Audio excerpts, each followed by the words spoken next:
The Detroit Land Bank is moving across the city, taking thousands of homes with strong bones and plenty of potential and giving them a new home. BuildingDetroit.org. BuildingDetroit.org is going to become a very well-known website in this town. It's a place where aspiring homeowners can pick their favorite house and place a bid. This here is a catalyst for what we can do with our Detroit Land Bank, demolishing homes, rehabbing homes, and building up people. And good neighbors. To begin to see the blight leave our neighborhoods and to begin to see people move back into those homes is a very good thing. Welcome to the next phase in Detroit's fight against blight. Welcome to Neighbors Want It.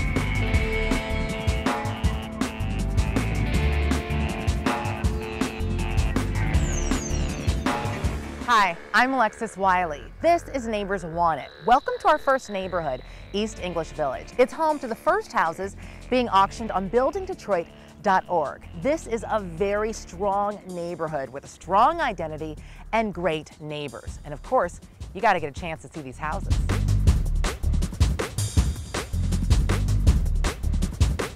It's a neighborhood with a rich history dating back to the 1800s.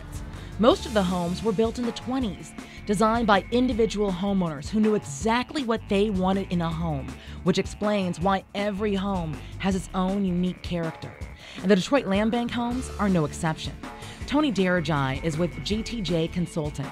His team secured the houses, and he gave us an exclusive look inside, starting with the first house to be auctioned, 4184 Bishop. So this is 4184. 4184 Bishop, yep.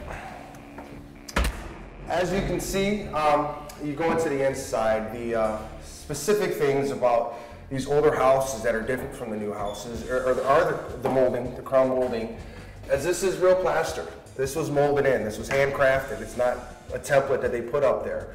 Other things, as you can see, there's hardwood floors. In this house, it did sustain some water damage. These are going to have to be removed and replaced. Obviously, you can see where they had carpet down here. Don't let the chipping paint fool you. This house has great bones. It was built in the 1940s, is more than 1,400 square feet, and has 3 bedrooms and 1 bath. You know, for me, when I see something like this with paint falling apart and, you know, unfinished floors, to me it's intimidating. It shouldn't be. Really, it's especially with the walls. All that is condensation buildup because this house hasn't been temperature controlled in such a long time. With the drywall, the walls would have been, you know, horrible shape. But because this is plaster, it's a good plaster. Once again, craftsmanship, as you can see all up here, that's all handcrafted molding. It's not wood molding. It's non-porous material. You scrape the walls, paint the walls. You're good to go. And you can't ignore the hidden gems you won't find anywhere else. They didn't build these houses to make a couple of dollars. They built these houses for homes for as many years, you know, grandfathers and grandparents. They handed off to their sons and their sons and their sons. Just look at 5109 Kensington. Tony, this is beautiful. Yes, as we look through these houses, this is one of the houses that just has the wonderful characteristics that we look for in these older Detroit homes. You have the stone fireplace with the tile. You know, obviously, I'm not an expert, but I have to say this is somewhat original. You know, a little cleaning up, you wouldn't touch this. This house is 1,600 square feet, has 3 bedrooms, 1.5 bath, and has an attic bonus. It does have an attic, completely unfinished attic, that is just ready to be converted into the master suite. These houses have a lot of potential, but you've got to be willing to put in the work. Tony, when I see something like this, it's a little scary to me when I see a big hole in a wall. You can't be scared of something like this. This right here is literally a couple pieces of drywall. It's a $50 repair. You know, what you have to look at is what we can do with something like this. If you go onto the other side in our kitchen, you can knock this wall down. You know, now you have a nice island over here. And with a little bit of vision, you can take a house like this and turn it into this. Michelle Taylor bought a house in East English Village renovated by the Detroit Land Bank. When I saw this kitchen, the pictures of this kitchen, I would have never thought, oh yeah, that kitchen could look like that. Or the rest of the house could look like this. Would you say that when somebody's looking at a land bank house, should they think about what it can be? Oh yeah, for sure. Because I mean, there are some things about the houses in general that are just like the quality of the homes, the details are really beautiful. And I think that one thing I like about this house is they didn't get rid of that. They kept the detail of the house, but they just added and modernized it. You've got to have a lot of vision when you come into a space Absolutely. like this, because you can actually make it whatever you want it to be. And the cost of doing that is a lot less than if you bought, let's say, a brand new house that had just been redone or something like that. Right. You buy somebody else's vision when you buy a newer house. You know, when you buy a house like this for the what ended up, I assume, would be a very discounted rate, you really have a lot of room to work with. I love my house. Everything about it is awesome. The land bank houses that are up for auction have great bones and plenty of potential. But if you talk to anyone who lives in East English Village, they'll tell you people come for the architecture, but they stay for the neighbors. What I love about this area is that, you know, there's everything from bankers and teachers to artists and firefighters, so the diversity of the folks we get to live with is pretty incredible too. East English Village's biggest asset is the people who live here. The community is home to the East English Village Neighborhood Association, one of the most active in the city. It's a special place because the residents here really care about their community. They, as you can see from the houses, that they keep up their property, keep it well manicured. Our association is very strong, and our block captain system very strong. Our neighbors are always looking out for each other. In the old sense, where you would know all your neighbors, you could rely on them.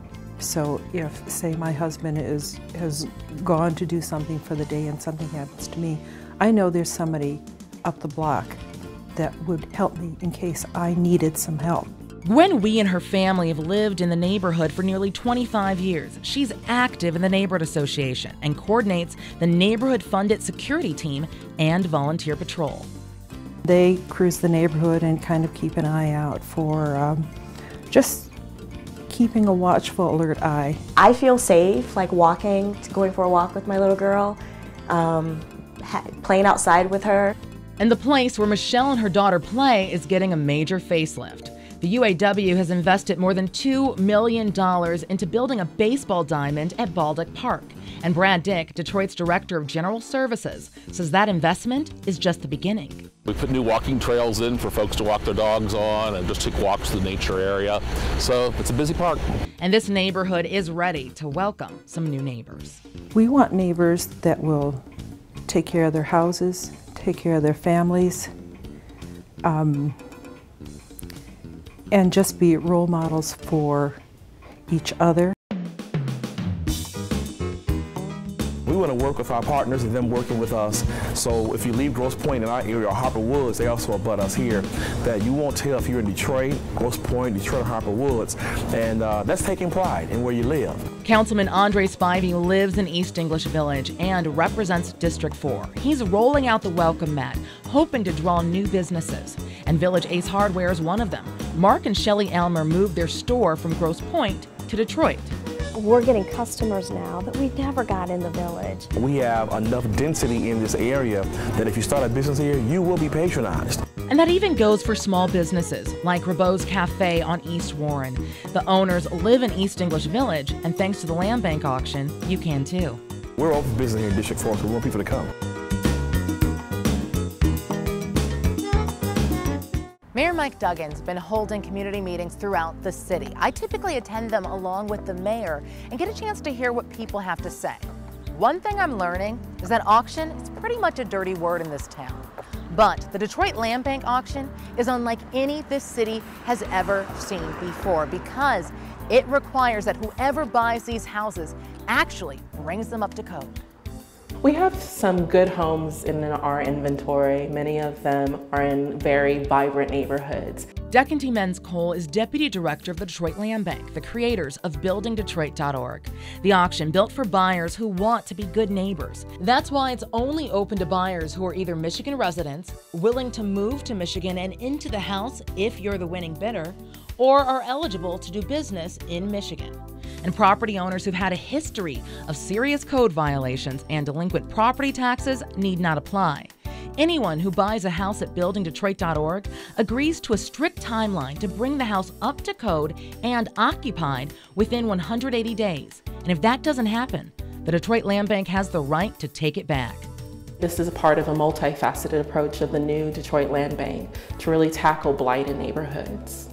The Land Bank launched buildingdetroit.org with a specific kind of buyer in mind. It's really directed towards homeowners, owner-occupants, folks that have the ability and the desire and the vision to rehabilitate these homes. That's one of the reasons why only one house is being auctioned per day, and the website's pretty simple. Mayor Mike Duggan navigated it from a podium during a news conference. Click on current listings, and you get a sense of what comes up. Each listing includes plenty of pictures, the date the house is scheduled to be auctioned, and an open house where you can check out the house yourself. And bidding begins at $1,000. But remember, you should only bid on a house if you have the means to bring it up to code. If your job or lifestyle do not allow you to sit there and click all day, you can put in essentially your maximum bid, and the starting bid on every house is $1,000. We don't make any effort to tell you what it's worth, but if the bidding is at $5,000 and you know you're willing to go to $20,000, you can put in a $20,000 bid and leave. And if you win, you'll get a chance to turn a land bank house into a home.